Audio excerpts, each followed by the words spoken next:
don't care what they have to say. I don't care how much they scream and squeal. If anyone wants to come in and remove them in some dainty fashion, they're welcome to it. But in the absence of that, if lumberjack tactics are the only kind of tactics that crowd understands, and take my word for it, those are the kind of tactics we're going to use on them, as long as there is one there endangering the lives of 150 million Americans.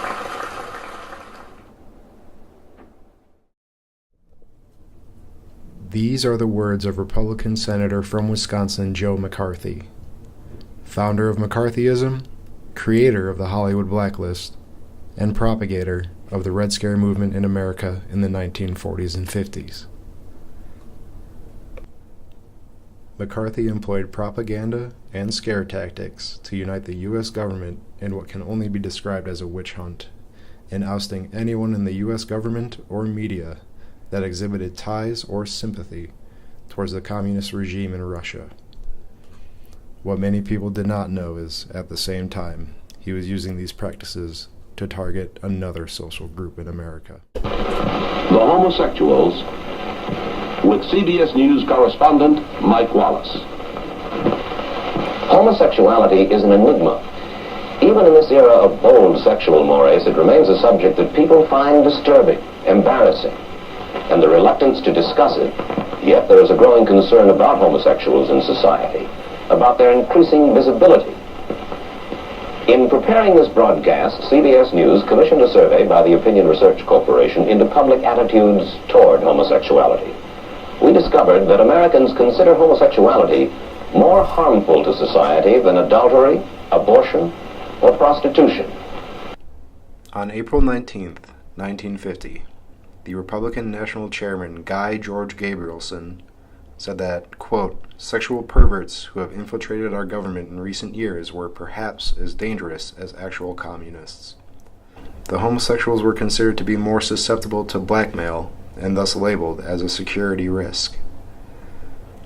McCarthy later hired Roy Cohn, who was later accused of being a closeted homosexual, as chief counsel of his congressional subcommittee. Together, McCarthy and Cohn, with the enthusiastic support of the head of the FBI at the time, J. Edgar Hoover, were responsible for the firing of scores of gay men and women from government employment, and strong-armed many of them into silence using rumors of their sexuality. The average homosexual, if there be such, is promiscuous. He is not interested in nor capable of a lasting relationship like that of a heterosexual marriage. His sex life, his love life, consists of a series of chance encounters at the clubs and bars he inhabits, and even on the streets of the city. The one-night stand, these are characteristic of the homosexual relationship. And the homosexual prostitute has become a fixture on the downtown streets at night, on street corners, at subway exits. These young men signal their availability for pay. In 1953, President Dwight D. Eisenhower signed Executive Order 10450, which set a security standard for federal employees and barred homosexuals from working in federal government. The restrictions set in place were a cause for hundreds of gay people to be forcibly outed and fired from the State Department. The executive order was also a cause for the firing of approximately 5,000 gay people from federal employment. This included private contractors and military personnel. Not only did the victims lose their jobs, but also they were forced out of the closet and thrust into the public eye as lesbian or gay.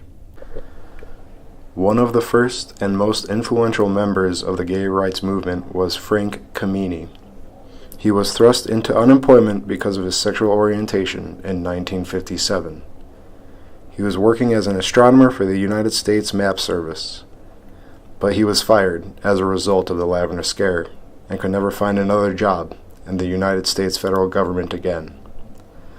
This led to Kameny devoting his life to the gay rights movement, which in some ways he began. In 1965, 4 years before the Stonewall riots, Kameny picketed the White House on the grounds of gay rights. Executive Order 10450 stayed on paper and in effect until 1995, when President Bill Clinton rescinded the order and put in place the don't ask, don't tell policy for admittance of gays into the military. In January 2017, the State Department formally apologized for the legacy left by the Lavender Scare. Though these small steps were helpful in the pursuits of the gay rights movement, a division remains. There is still a lot of opposition for the LGBTQ community in our current government. The fight against oppression and for rights and representation still persists.